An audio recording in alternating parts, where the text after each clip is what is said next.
all the villains which were having a negative role were portrayed as a practicing Hindu with tilak on their forehead, with kanthimala on their hands, and even several instances which has been quoted previously, and a particular sect has been shown in character role. So I think it is up to their creative independence. It is better that the people are the best judge. They can decide that whatever is right, whatever is wrong. But one thing I can say, that the Bollywood should also try to understand that the country is going in right direction. इसका मजा अंग्रेजी में ही है.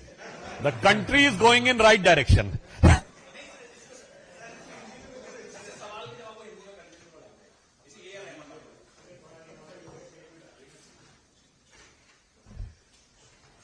देखिए, cinema और कलात्मक क्षेत्रों में कार्य करने वाले लोगों की सृजनात्मकता को, की स्वतंत्रता का हम सम्मान करते हैं और उसके ऊपर किसी भी प्रकार का वैचारिक अध्यास नहीं होना चाहिए.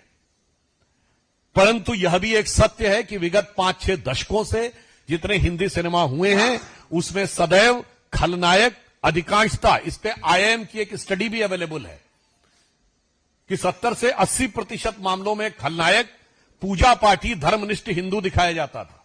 मैं फिल्मों को उदाहरण नहीं देना चाहता, फिर फिल्मों का प्रचार हो जाता है उससे.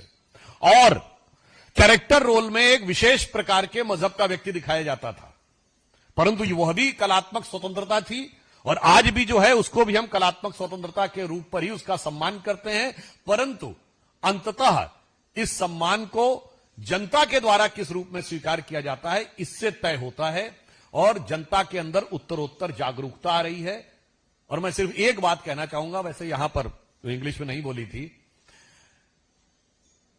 हिंदी फिल्मों में जो प्यार मोहब्बत पे फिल्में बनी हैं उसके प्रतीक कौन है? लैला मजनू, शीरी फरहाद, जोधा अकबर, सलीम अनारकली. वैसे आप लोगों के विवेक को छोड़ता हूं, एक मुगल बादशाह बताइएगा जिसकी एक पत्नी रही हो. मगर एक स्त्री के प्रति निष्ठावान समर्पित प्रेम के प्रतीक वही है. यह भी कलात्मक स्वतंत्रता थी और आज भी जो है वो कलात्मक स्वतंत्रता है. इसलिए इसे जनता और दर्शकों पर छोड़िए.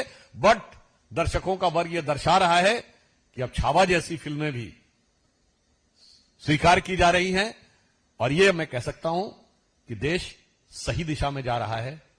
जनता की सोच, the thought of the country is going in right direction.